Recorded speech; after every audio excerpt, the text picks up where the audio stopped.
Hi, welcome to my evolutionary fitness channel, Train, Don't Strain. I'm Mountain Jace.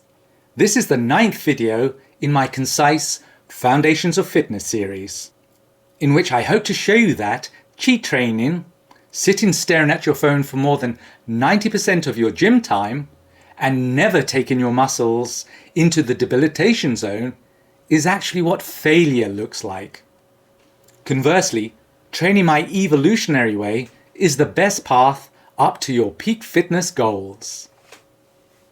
As I mentioned right from the get-go, learning to train to your maximum potential will take time and no small amount of effort, discipline, as well as great reserves of courage to break free from your cycle of fitness mediocrity. Anyway, time is precious, so let's just jump straight in. In episode 3, I introduced my evolutionary stairway to heavenly gains analogy, where each step along a muscle's length has a light bulb connected to it, and the goal is to illuminate as many of them, both along the positive and negative parts of the exercise, as possible. But how does one put this into practice? Well, this is a perfect juncture at which to repeat a core tenet of this evolution of fitness, which is there are no shortcuts to success, only failure. Nothing I can tell you will result in you expending less effort for more gains. That's not how a life well lived is constructed.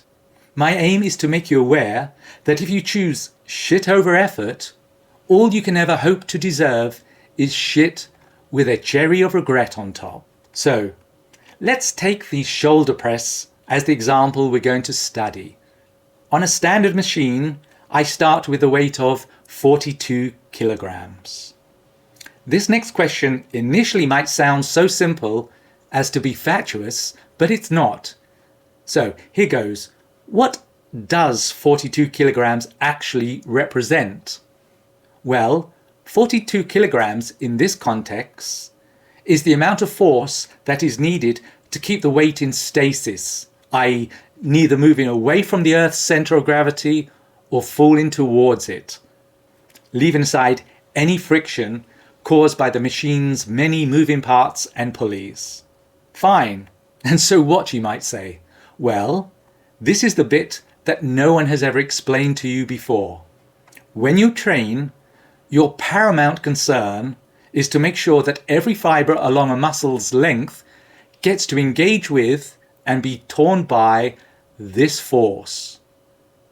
Moreover, if one section of your muscle contributes a greater amount of energy to the system, another section further along will, by definition, contribute less.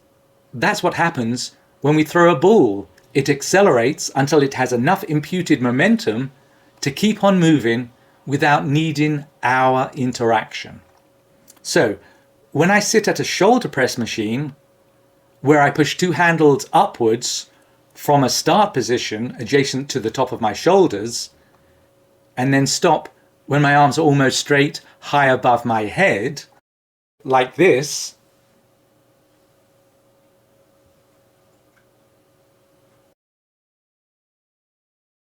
my primary objective is to complete the positive section of the up move.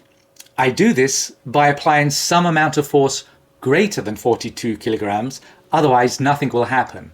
But I have to make sure I don't inject too much additional momentum, otherwise after it has moved only a fraction of the range, it will continue rising on its own accord, as with the ball throwing example, which means that for the rest of the positive move, not only will my shoulder muscles not be firing, but I'll suffer a double whammy because they will instead have re-entered a resting state, destroying any hope of taking the muscle into the debilitation zone.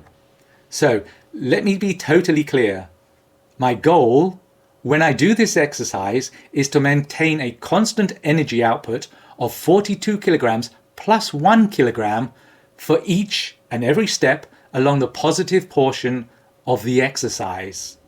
This equates, if divided into 25 identical parts, to the illuminated stairway to heavenly gains analogy, the more light bulbs that are lit along this path from feeling the 43 kilograms of force, the more chance I have of taking this muscle into the D zone, which then causes the body to build back better, the very thing needed to increase levels of fitness.